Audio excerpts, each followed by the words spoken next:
За YouTube сувгийг хөгжүүлэх цуврал хичээлийн маань ээлж дугаар 5 хүнд хүрж байна. За өнөөдрийн хичээлийн үед бид нэр юу хийх вэ гэхээр баннер имиж болон одоо видео маркерыг тохируулнаа. За өмнөх хичээлээр бид нэр YouTube сувгаа нийгээд тэгээ профайл зураг оруулсан. Мөн одоо сувгийн тодорхойлолтоо оруулж өгсөн байна. Мөн тэгээд өөрийн одоо сошиал сувгуудын хаяг, вебсайтны хаягийг энэ сувгтай холбож өгсөн байгаа.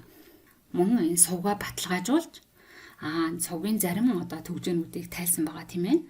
За тэгэхээр өмнөх видео хичээлийг үзээгүй хүмүүс байгаа бол одоо энэ видеоны яг доотлын description box линкийг холбоод өгчнө. Тэгээд тэндээс үзээрэй. За тэгэхээр баннер имиж гэдэг ялыг хэлээд байгаа юм бэ гэхээр энэ хэсгийг хэлж байгаа. Энэ дээр нь одоо таны сувг руу оронгууд харагдах хамгийн дээдлийн зургийг хэлж байгаа. За энэ баннер имижийг бол сувгатаа заавал оруулж өгөх хэрэгтэй гэж бол YouTube руу зөвлөдөг.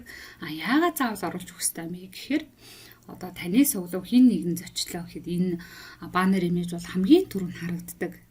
Тэгэхээр энэ баннер имижн дээрээ одоо таны сувгаас ямар одоо агуулгыг үзэж болох вэ? Юуны чиглэлийн сувг байх юм те? Ямар контентууд одоо нийтлэгддэг.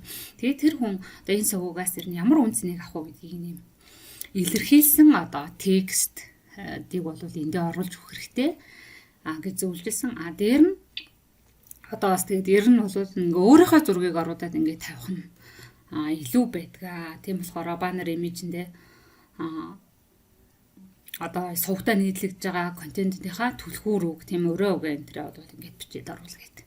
Зөвлөсөн. За би тэгээд тэр зөвлснийхэн дагуу бол ямар ч гэсэн ингээд өөрийнхөө сувгийн баннер имижийг бэлдсэн ба. За миний болохоор ерөнхийдөө нэг дандаа захим хичээл зөвлөм зааварчилгаанууданд ордог учраас энэ ч нь бол ямар нэг юм сурах. Энэ сургалт гэдгийг илэрхийлсэн нэг юм уу. Тэгээд өөрийнхөө вебсайт тэгээд энэ чинь одоо захим хичээлэх гараа авлага энэ татаж авах линкүүдийг оруулаад ингээд бэлдсэн байгаа. За тэгэхээр та ч гэсэн одоо YouTube сувгуудаа яг ямар контент, ямар агуулга нийтлэгдэж байгаа тэрнтэйгээ уялдуулаад бас баннер имижээ бэлдээрэй. За тэгээд видео маркер гэхээр алиг хэлэх вэ гэхээр нараа ингээд бичлэг үзэж байгаа чинь доор нь subscribe button гэдэг ингээ гараад ирж байгаа.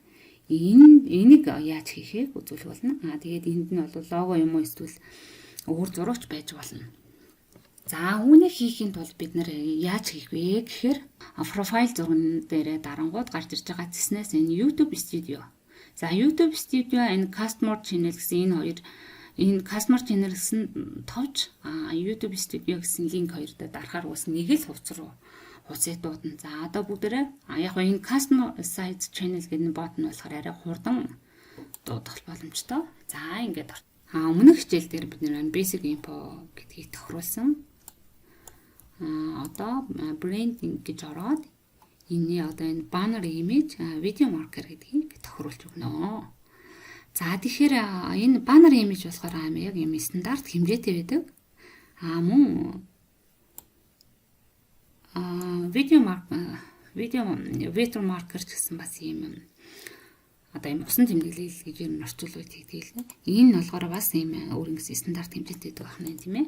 За тэгэхээр яг энэ хэмжээгээр нь одоо YouTube-ийнхаа энэ баннер имижийг одоо бүгдээрээ бэлдсэн.